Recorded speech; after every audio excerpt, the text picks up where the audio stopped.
Usnul dřív, než si s pláčem začal. Tátův princ a mámin malý král. Usnul, je to div, už druhý veršík začal.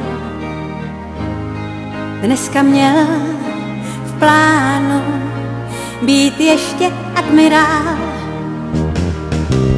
Usnul nám spí, zas nechal hračky rozházené, křídou pokreslil i chodník od fišárků.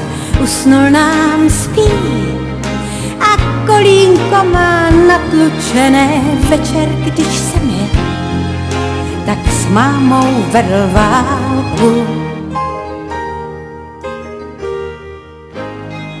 Usnul dřív, než mu uschly vlásky.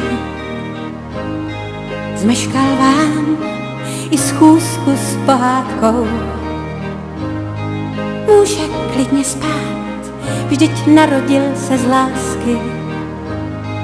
Přines nám štěstí v postýlce s ohrádkou.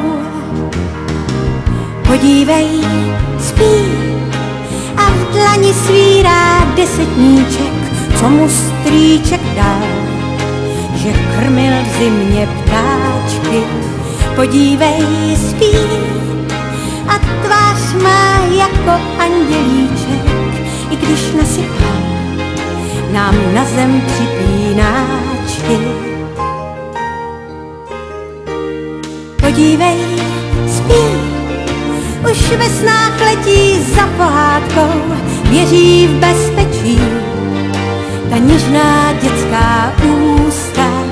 Usnul nám spí náš malý rytíř za ohrádkou. Až se probudí, tak nikdy nesmí zůstat sám.